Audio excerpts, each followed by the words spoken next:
നിങ്ങൾക്ക് കേൾക്കണോ റസൂലുള്ളാഹിന്റെ കാഴ്ചയും കേൾവിയും അസാധാരണയാണെന്ന്? കഴിഞ്ഞ പ്രസംഗത്തിൽ ഞാൻ പറഞ്ഞു. ഇപ്പം മൗലവിയും അത് സമ്മതിക്കുന്നു. നിങ്ങൾക്ക് കേൾക്കാൻ വെക്കൂ.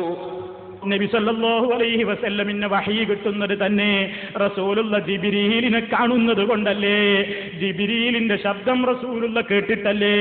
ഖുർആൻ അല്ലാഹുവിന്റെ റസൂല് കേട്ടപ്പോ സിദ്ദീഖുൽ അക്ബർ റളിയല്ലാഹു അൻഹു ഉള്ള മജ്ലിസിൽ വെച്ച് കേട്ടിട്ടില്ലേ?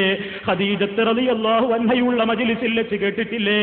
ആയിഷ ബീബി റളിയല്ലാഹു അൻഹയുള്ള മജ്ലിസിൽ വെച്ച് കേട്ടിട്ടില്ലേ? ഒരുപാട് സഹാബിമാരുടെ കൂടെ പള്ളിയിൽ ഇരിക്കുമ്പോഴും പല സ്ഥലത്തും യുദ്ധസന്ദർഭങ്ങളിലുമൊക്കെ അവരാരും കേൾക്കാതെ തന്നെ മുഹമ്മദുർ റസൂലുള്ളാഹ് ജിബ്രീൽ അലൈഹിസ്സലാമിന്റെ ശബ്ദം കേട്ടല്ലോ. ജിബ്രീലിനെ റസൂലുള്ള മാത്രം കണ്ടല്ലോ.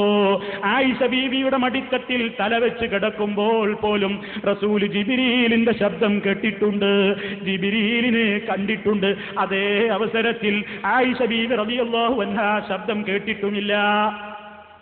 അതാ പറഞ്ഞത് റസൂലുള്ളാഹി സ്വല്ലല്ലാഹു അലൈഹി വസല്ലമിന് വഹി കിട്ടുന്നു എന്ന നിലക്ക് ചില സന്ദർഭങ്ങളിൽ മറ്റുള്ളവർ കേൾക്കാത്ത ശബ്ദം റസൂലുള്ള കേൾക്കുന്നു, മറ്റുള്ളവരെ കാണാത്ത കാഴ്ച റസൂലുള്ള കാണുന്നു, മറ്റുള്ള പലരും അനുഭവിക്കാത്ത പലതും റസൂലുള്ള അനുഭവിക്കുന്നു. കണ്ടോ?